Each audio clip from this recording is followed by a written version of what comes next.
I'm Tim Kittro, and here to bring home the bacon are Big Ryan the Fat Guy. I guess you get one joke a week. What's up, YouTube? It's the NFL Week 12 picks against the spread video for the 2020 NFL season. Fat Guy, we are 83, 76, and 2 for the season. Good for 52.2%. But like I always say, no one cares. Let's start off with Thursday. We've got 3 Thanksgiving Thursday games this week. We're starting off with the Houston Texans traveling to Detroit to take on the Lions, who are 2.5-point underdogs at home. 34% of early bettors are on the Lions. Fat Guy, who you got? Wow. Obviously, this is classic do up, do down. This falls right in it. Houston Texans able to beat the New England Patriots 27-20. And the Lions pitching a shutout on themselves, losing 20-0 to an XFL quarterback. If you want a black eye, you got it. And that means I'm going to be taking the inept Detroit Lions.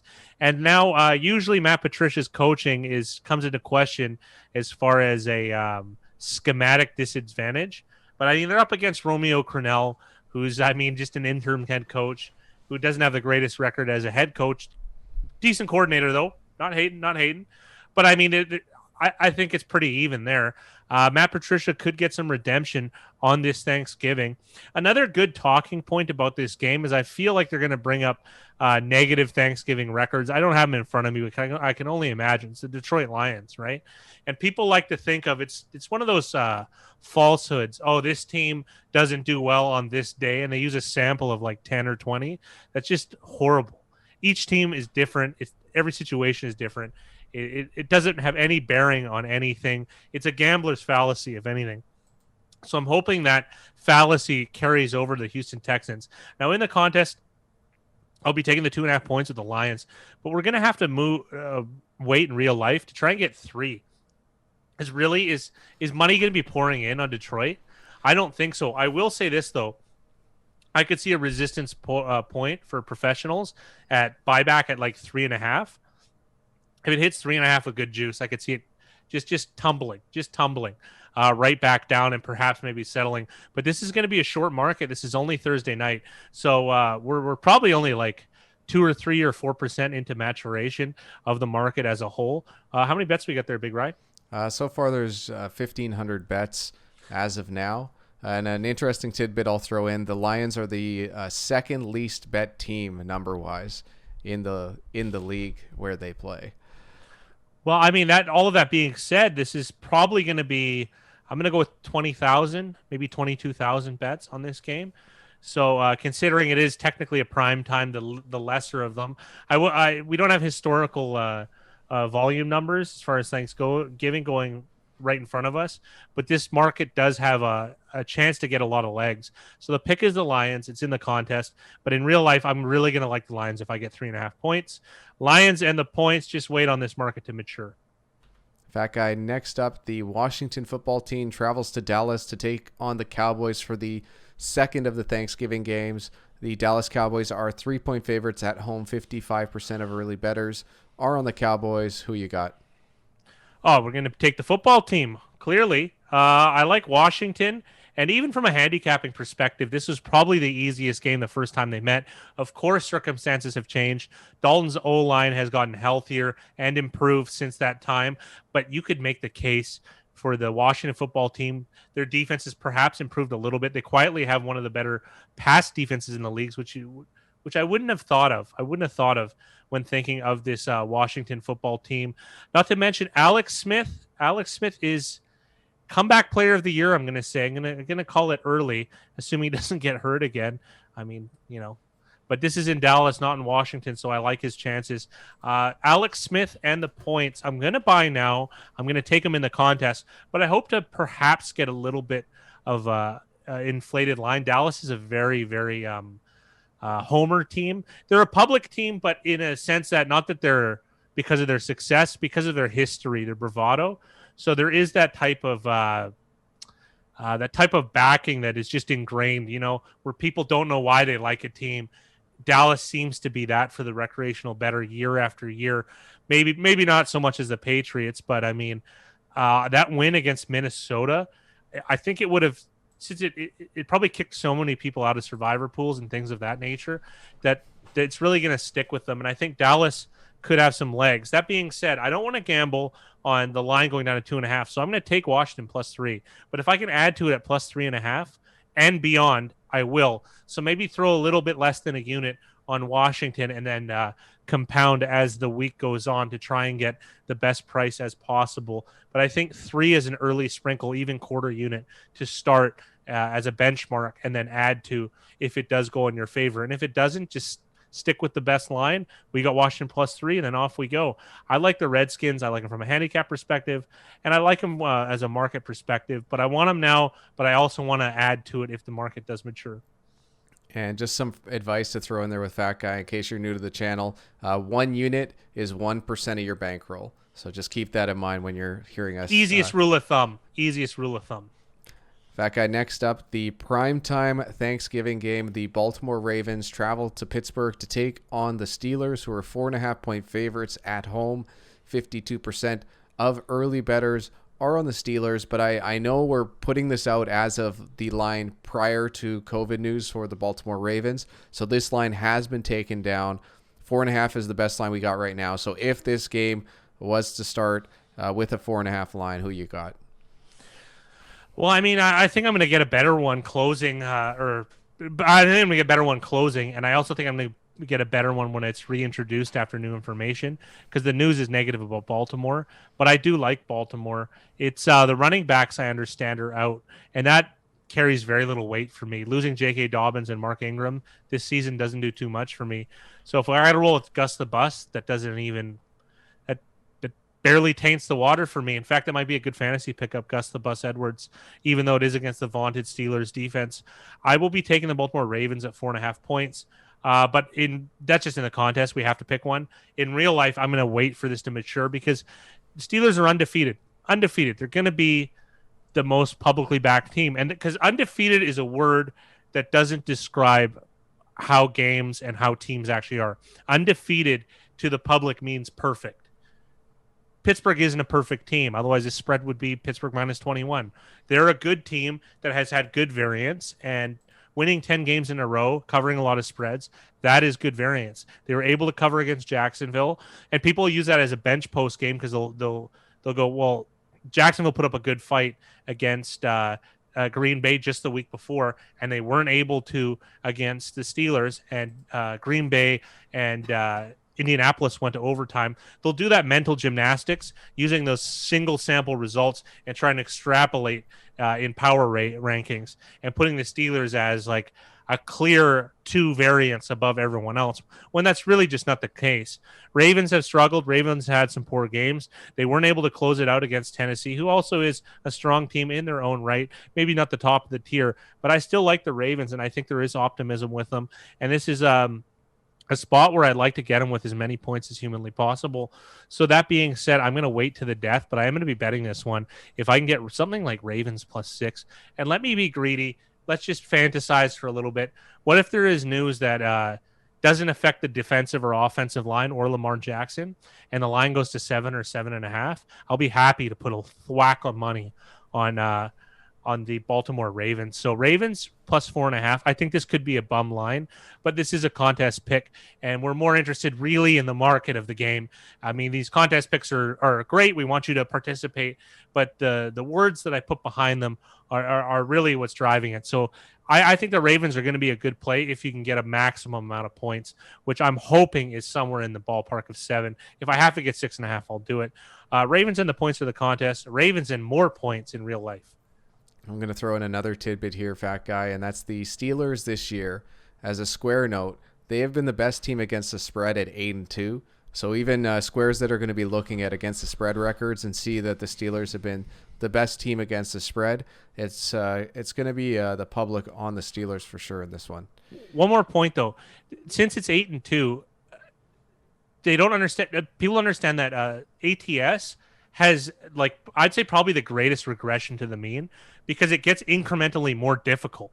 You know what I mean? Like, because the lines just keep getting boosted all the time. I mean, we have seen the New England Patriots like still crush against the spread despite being a public team.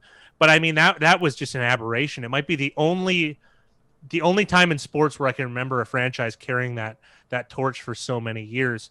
College aside, give us a break on that. I don't have privy to those numbers. So, I mean, there's going to be a fall from grace. There really is. In theory, there should be a regression to the mean for both teams. And I think the Ravens, this is a good spot for a bounce back, at least ATS. I'm not saying they win the game necessarily, but all we care about is making dollars here, giving you guys informed betting information. And that would mean taking a closing line, or at least not necessarily the closing line. Say it goes up to 7 and the pros buy back down to 6.5. You don't really want to lose that 6.5. Buy the 6.5, and then if it goes back up to 7, buy the 7 again. So Rams and as many points as possible. Ravens. Ravens. We're right off the Rams game. Come on now. Yeah. So, Fat Guy, after everyone goes 3-0 against the spread, Black Friday hits, everyone gets their deals. We're moving on to the Sunday games where the Tennessee Titans travel to Indy to take on the Colts, who are 3.5-point favorites at home. Only 26% of early bettors are on the Colts. Fat Guy, who you got? Well, it's just that. It's early bettors. This isn't a mature market. And the Titans are going to carry some clout, beating, like we had mentioned, the Baltimore Ravens. A little bit of rivalry those teams have. A little surprising in that game as well. Right on Derrick Henry, And the Colts able to pull it out, rabbit out of the hat, one of the most well-coached teams in a tough matchup against the Green Bay Packers. Right on Colts for doing us right. One of my favorite bets of the weekend. I do like the Titans slightly. It's I think this is an early market, and I think a lot of the pros are on it. 3.5 is a key number I like, because I really feel this is a coin flip game for the most part, and I get that extra 3.5 points in the event that the Titans do lose by 3. So, I mean, I'm going to be leaning. I'll be taking sprinkle a few shekels on the Titans, but I mean, it's not going to be as significant. I do like them in the contest as well. So it'll be Titans and the points. And I mean, I don't really think this line will move too much. I don't think there's going to be overwhelming square support because of the Titans' recent success against the Ravens, despite getting blown out on, I believe, Thursday night 3 weeks ago, I think, against the Indianapolis Colts at home. So now they're on the road. But all that being said, I think this game still is really a close game. I like the Titans, and I'll take the 3.5 points. Fat Guy. Next up, the Carolina Panthers travel to Minnesota to take on the Vikings, who are 4.5-point favorites at home. 43% of early bettors are on the Vikings. This is another one of those games where the line has currently been taken down. From my understanding, there's COVID concerns on the Minnesota Vikings side. Adam Thielen is out as of now with COVID. Fat Guy, what do you think about this game as a 4.5 line? I wish I got Carolina at 4.5. I think that's a good line as is. 4.5 points seems pretty good. I'm 90% sure Teddy Bridgewater is coming back, which is even better. But it's nice to know his backup can put up a pretty good game. And Carolina defense, 0 points allowed. That's fantastic. Pitching a shutout. This is one of the most well-coached teams. Dalvin Cook is very difficult to stop. But, I mean, the focus is already going to be on him. But there's going to be if Adam Thielen's not able to play, that's going to take away a lot of the remaining options on play action, because Thielen really is the best receiver of the team. He's actually one of the few players on that team that I could actually see moving the line half a point. Receivers really aren't that much, though, guys. Neither are running backs, to be honest. And for any of those players to move the line is rare outside of quarterbacks and a combination of defensive line or offensive line injuries. 4.5 points is a great number, I think, for the Carolina Panthers, despite the Vikings. I guess they've been kind of winning over hearts. I mean, they've had a couple upsets in a row, but they did hurt people. They did hurt a lot of people in that Dallas game. Not able to win in what should be a very winnable game at home to Dallas, but they went on the road in Green Bay. Perplexing, I get it, but that's sports and that's probabilities. That's how things work. So this is a great line for Carolina, 4.5 points. If I'm wearing my jersey, Steve Smith, this one's been through the ringer. It doesn't even say senior on the back. That's how you know I'm a true fan. So I'll be taking the Carolina Panthers. I'll be taking the 4.5 points. I don't know where this will settle with the injury news, so it's very difficult for us to predict because we're doing this on Monday evening. So there could be a slew of COVID-19 lists that inhibit the Minnesota Vikings, and this could change. But that being said, if the line's at 4.5, this is a huge buy on Carolina. I just don't know where I can get it right now. Perhaps local bookies are uninformed and are able to maybe slip one by them. So if you're doing the bookie route, you might be able to slip one by it. Online, I'm not sure we're going to be able to get this money down. Give me the Panthers. Give me the points. Next up, the Chargers travel to Buffalo to take on the Bills, who are 5.5-point favorites at home. 58% of bettors are on the Bills. Fat guy, who you got?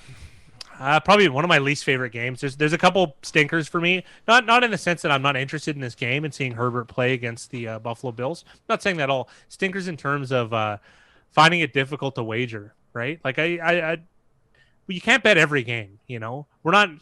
We act like we're gamblers. We're not gamblers. We're just trying to steal little micro percentages here and there, right?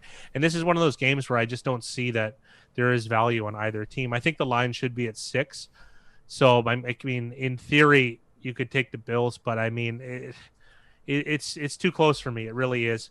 And I did a mental coin flip, and I'm going to go, when in doubt, take the points. So I'm just going to take the LA Chargers with the 5.5 points against the fresh Bills just coming off a bye. I can't get into detail with this one because I don't think this market is going to get too crazy. It's going to be one of the least bet games, I would guess, of the entire weekend. And what do you think, Big Rye? I think that's safe to say. Neither of them get a lot of bets numbers-wise, but the public has tended to lean more heavily on the Bills this year. So if I had to guess, there's going to be more public support on the Bills for this game. It's probably one of those like 60-40 games, pretty similar to what we see now. Yeah. So I don't see a lot changing with this market, and I agree with you. I don't think there's going to be a ton of value on either side. No, so that being said, like if you like the Bills, this is the time to buy. If you like the Chargers, I think you can wait till 6.5 maybe. That's probably the ceiling of this market is Chargers plus 6.5 good juice. But we're talking the ceiling. I don't even think we can be greedy and get 7. So because now 7's where I'm starting to get interested in the Chargers. 7.5, I would definitely buy the Chargers. So let's say LA Chargers in the contest. This is most certainly not a bet in real life unless I get a really good line. I take Bills -3.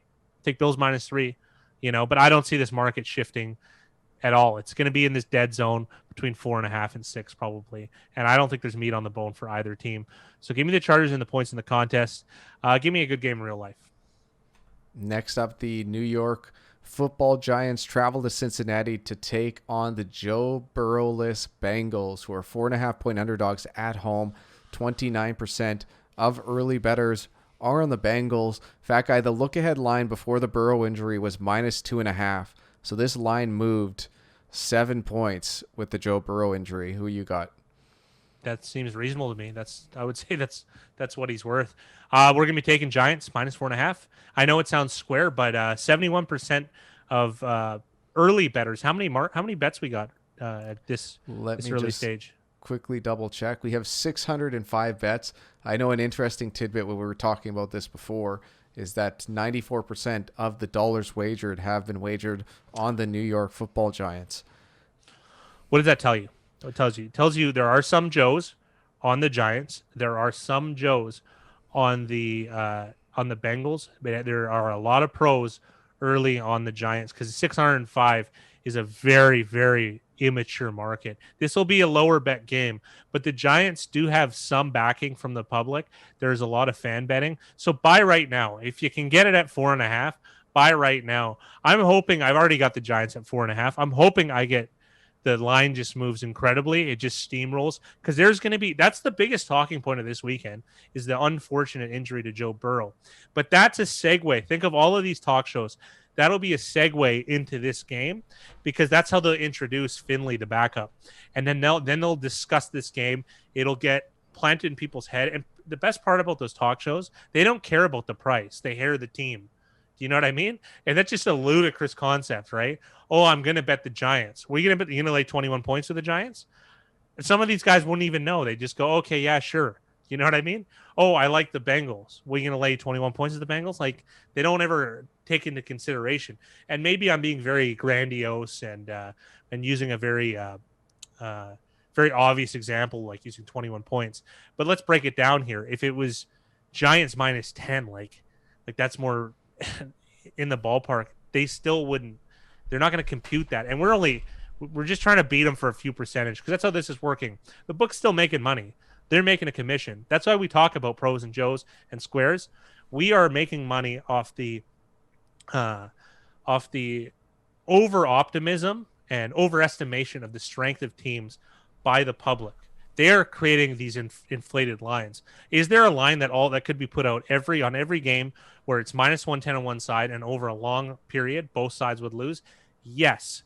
However, the reason that we are able to beat the market is because the public is wrong a reasonable amount of time. Not on every game, like I'd mentioned. I think equilibrium is really close between the Bills and the Chargers, but this is one where I think this line could shoot up real fast. And Joe Burrow, Big Rye's already surprised he's even worth 7 points. I'm not. I feel that's right, but they could overestimate him, say he's worth 13, which no player is, right? So -4.5. Take the Giants now. And I might just buy back on the Bengals if I get up. Excuse me, if I'm really lucky and I get 9 points, I'll just buy back on the Bengals, no problem. Then I have an insane middle as well. I got value on both teams with an insane middle. So -4.5, buy it right now. Next up, the Cleveland Browns travel to Jacksonville to take on the Jaguars, who are 7-point underdogs at home. 49% of early bettors are on the Jags. Fat guy, who you got? You know where I'm going. It's Jacksonville. It's pretty clear here.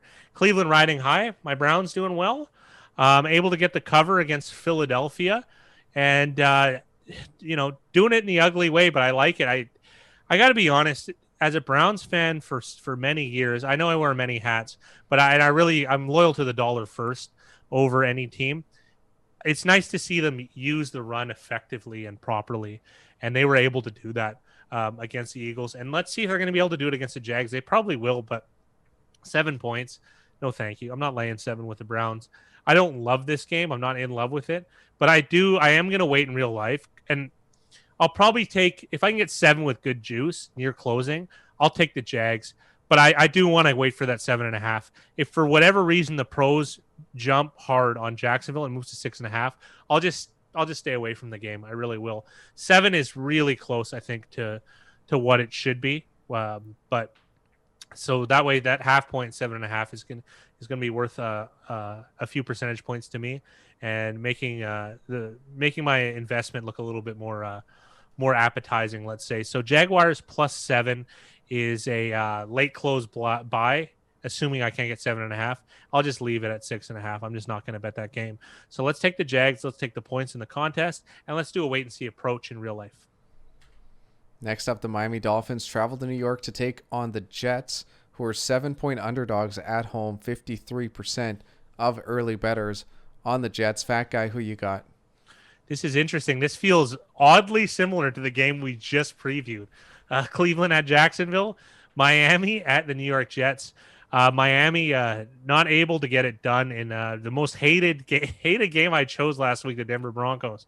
It didn't make any sense taking the Broncos except for the market. Now I have to go over that game. I'm going to be taking the Jets in the points, but I'll get to it. There's a lot of rationale. The show's going to run long. Hopefully you're going to stick around for it. So I'm going to be taking last weekend, a lot of people found it very unpopular to take the Denver Broncos in the 3.5 points. Now, something very interesting happened. The Dolphins got a lot of love, like I had mentioned, a lot. And realistically, the book could have got equal money on both sides if they moved it, like I had said last weekend, to 6 points. But the book held the line at 3.5. They, as Toto would say, they held the line, and they took a lot of exposure, which means the book could have lost money. Because usually you take money on both sides, and it's close enough the money where you make money no matter what side wins the bet. They didn't do that in this case, and that usually signifies extreme strength. And why does the book hold the line and risk losing money? Because sometimes they know stuff that we don't. They have an influx of information. They have access to other people's betting accounts. They know what the pros of the best pros are doing. And if those guys are all buying and are good, they're going to buy the Denver Broncos like for a lot of money, and for whatever reason, like we don't know, they're going to they're going to take exposure with those pros, and just pay out of their winnings, pay the pros, and receive all the Joe money. So if they take exposure, which is very rare, because think about it, there's a guy running this sports book. For him to make that decision, he's got people to answer to. If he loses on taking exposure too often, if he loses gambling, you're gonna get fired. You're not gonna be there. But these guys have been there in the game for a really long time. They took a lot of exposure on that game, and that made Denver a play.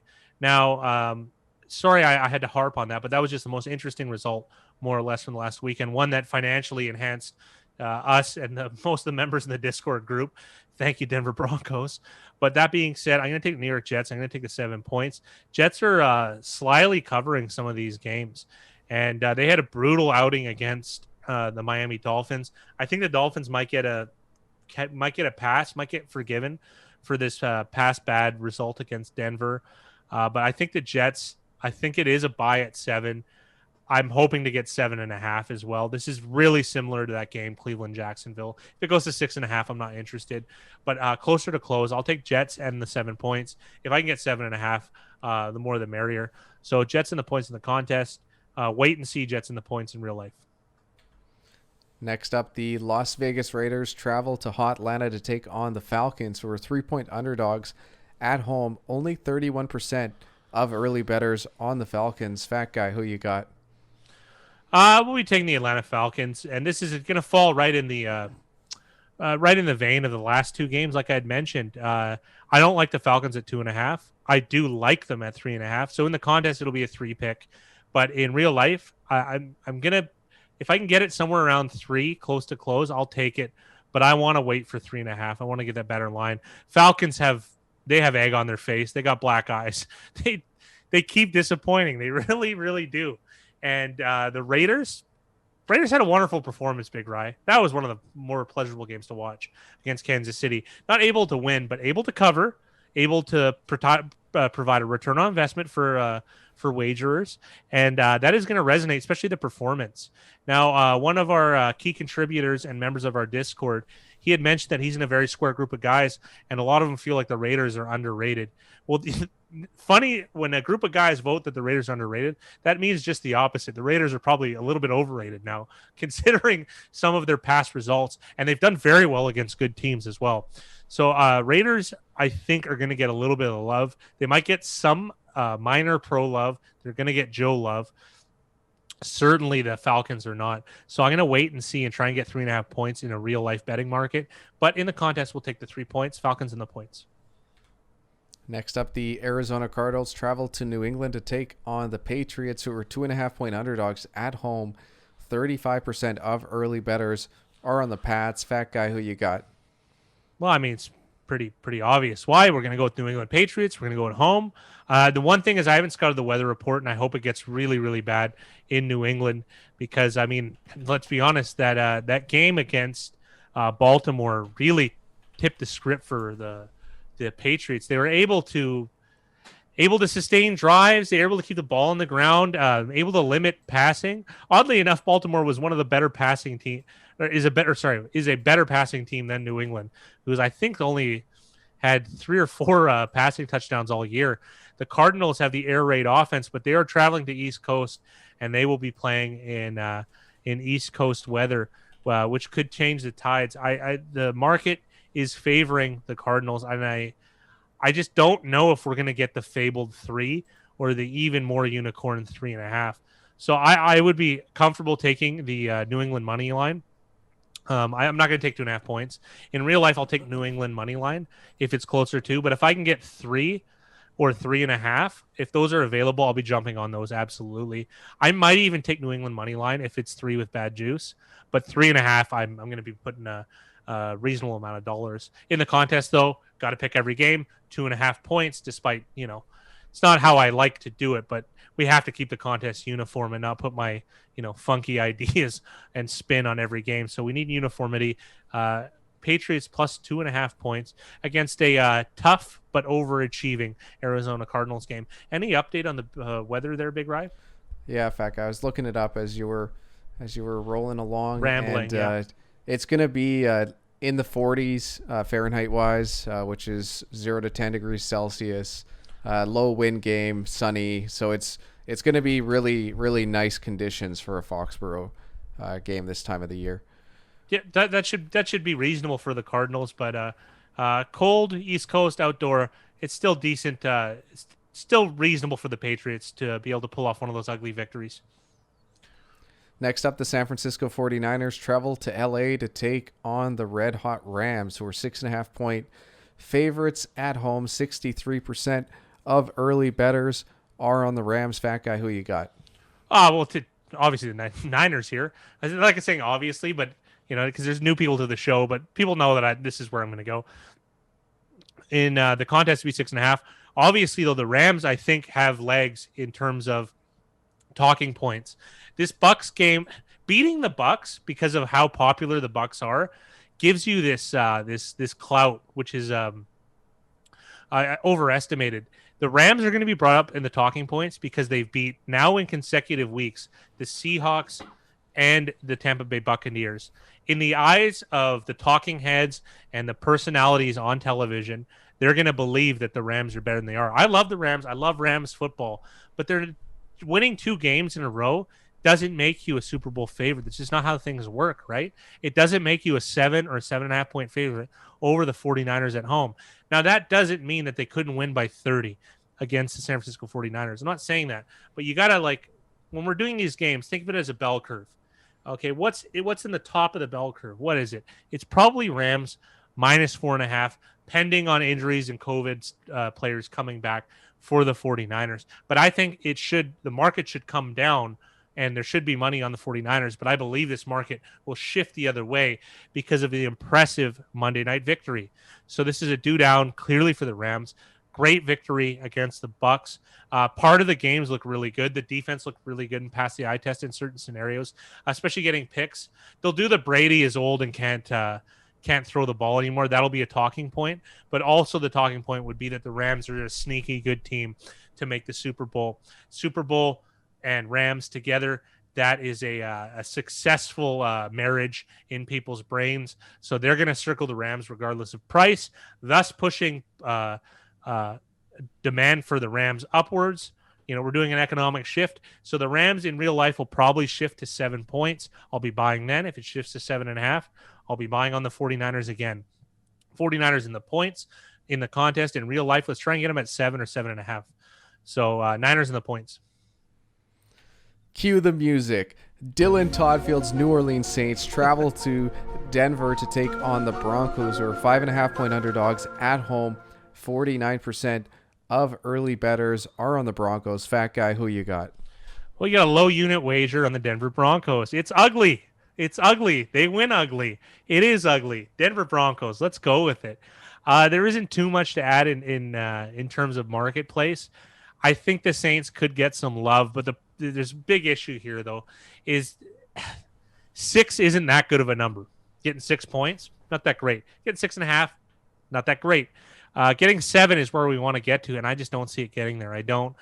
Denver Broncos, of course, pulling off the what people seem to think is a major upset, but more of a standard game against the Miami Dolphins.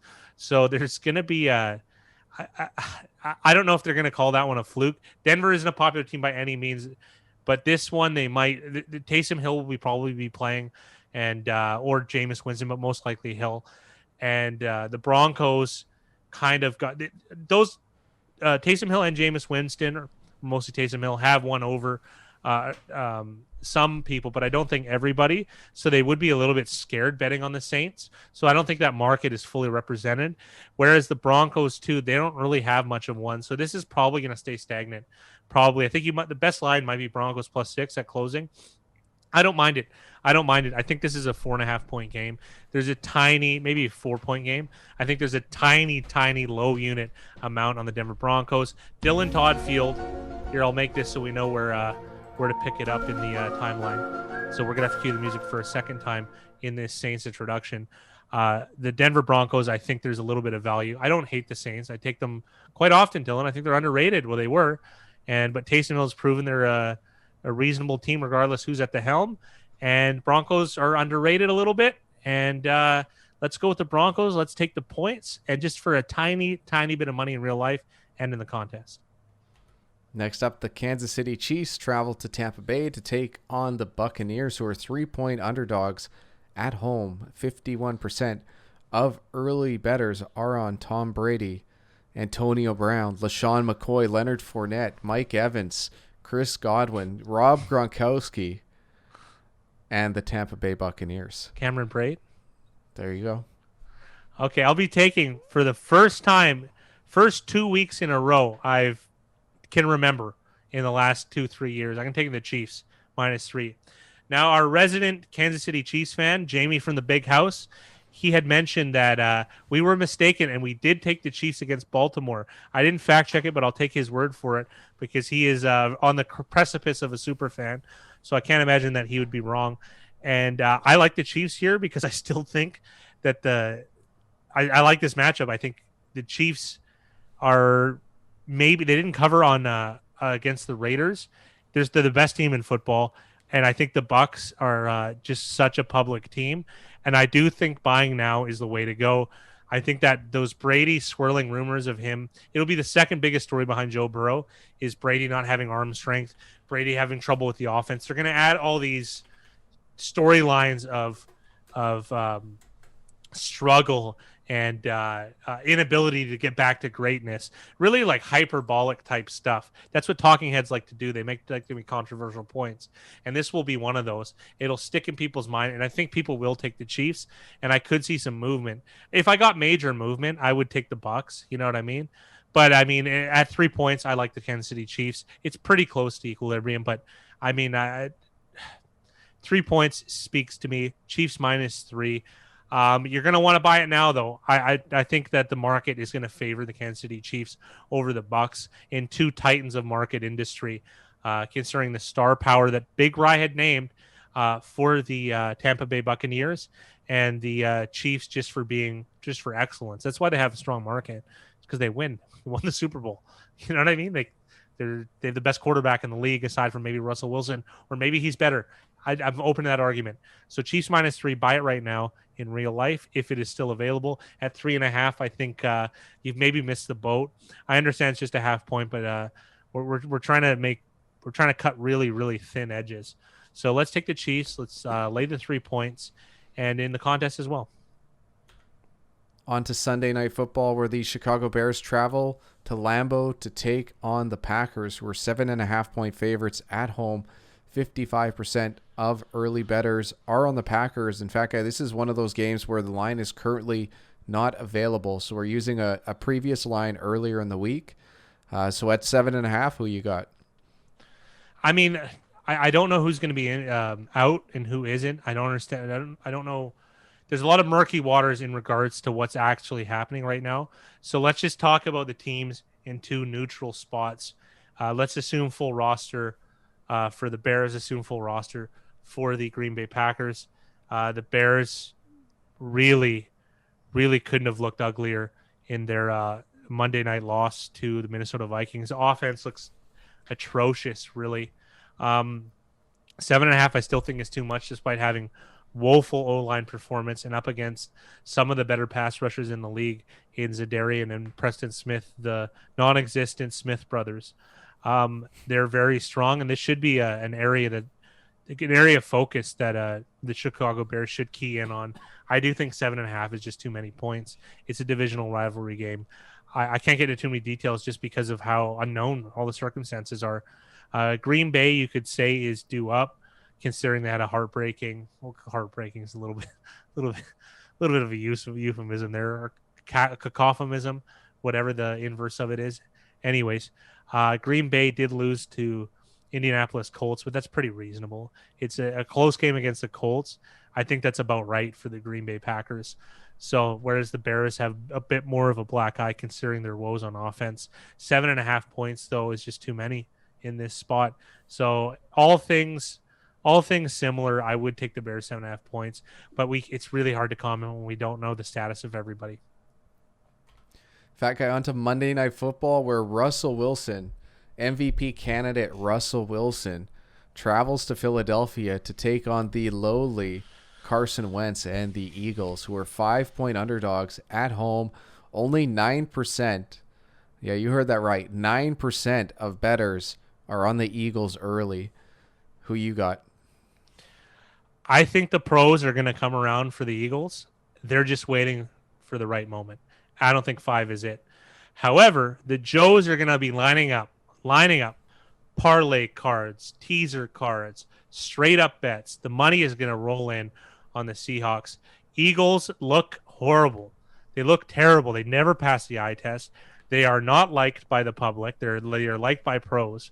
So pros probably don't like this early number. It's probably combative, this early number, because if they put out 7.5, I'll tell you what, I'll be lining up a few digits, probably more than a few digits on the Philadelphia Eagles. And that's what I intend to do. I'm going to wait for a mature market. This is one of the games I really like this week. This probably is a game I like the most, is the Eagles, but at a better price. Contest will be taking 5. I need a few more points, though. I really do in real life. I still like it at 5. Don't get me wrong. But I want more because I know I can get more. Greed is good, as Gordon Gekko once said, and I think this is a spot to be greedy. Wait for the Eagles line movement. I'm not promising that there is one because there are going to be huge pockets of resistance points from the professional gamblers because I know that they favor the Eagles in this situation. Not all of them. It's not a 100% thing, but think of climate change. Most of them seem to believe in it. So for whatever reason that is, I'm going to be taking the Philadelphia Eagles. I'll be taking the points in the contest, and in real life, I'm gonna hammer them if I can get 7 or 7.5. If not, I'm just gonna modestly bet them throughout the week. Give me the Eagles and the points. I'm sure there's a couple guys watching this that wouldn't mind lining up for a couple digits from the fat guy. On to the lightning round, fat guy. Let's start off with the Thursday Thanksgiving games. Houston at Detroit. Patricia and the Lions. Washington at Dallas. Rivera and the Reds. Rivera and the football team, I guess. Baltimore at Pittsburgh. Harbaugh's Ravens. The Sunday early games, Tennessee at Indy. We're going to go with the Tennessee Titans. Carolina at Minnesota. Matt Rule and the Carolina Panthers. Chargers at the Bills. Anthony Lynn's Chargers. Giants Bengals. Joe Judge's Giants. That's nice. That worked. Cleveland at Jacksonville. Maroons Jags. Dolphins Jets. I'm not going to give Adam Gase the credit, so we'll call Woody Johnson and Johnson's Jets. There you go. There we go. Las Vegas at Atlanta. Gruden's Grinders. Arizona. No, sorry. It's the Atlanta Falcons. I just wanted to say Gruden Grinders. So I'll take Raheem Morris and the Atlanta Falcons. This is hardly a lightning round. Arizona at New England. Just Patriots. I'll be more succinct. Let's go. 3 midday games. San Fran Rams. Oh, San Francisco 49ers. New Orleans Denver. Denver Broncos. Kansas City Tampa Bay. Kansas City Chiefs. Sunday night Chicago Green Bay. Chicago Bears. And then Monday Night Football Seattle Philly. Late line Eagles. All right, fat guy. On to the 2020 Week 11 winner, and we're going to drop 3.5 digits for JPP's 3.5-star entertainment game. 11-3. The champ is here. 11-3 for the champ. Last year's winner. This week's winner. This guy he knows how to win. He won more than just this. His name's Jake Jacobs. He is he's from the Southern United States, and he is a crusher in the sports gambling game. And 11-3 is fantastic. And congratulations to him. And you'll find that he's won a little bit more this week. He's got the first driving double ever in the history of Big Ride the Fat Guy. Before we talk about that, let's talk about the Week 11 against the spread leaderboard. Obviously, Jake Jacobs, number 1 at 11-3. We do have a 4-way tie for second. If you're not happy, then I'm not happy. When life gives you lemons, make orange juice. A nice callback to you, fat guy. Yeah, Untouchable. Sure is. Congratulations, Untouchable. High roller, all 10-4. And then sneaking in there, tied for 6. It's nice to put our name beside Billy 369, but Big Ryan, the fat guy, 9-5 last week. I'm here to make money. Nancy Pelosi for jet stimulus as well as not carnival personnel. 9-5 is a is a strong week for us. I know you and I were very happy this week. I just want to hit 55 this year. That's it. That's the goal, and we're starting to get there. We could regress because we've been on a hot streak. We could regress, but that is a possibility. I'm hoping to get there. We do have everything goes against us. Like these contest lines, I don't love them, but it's part of the game. It's part of the game.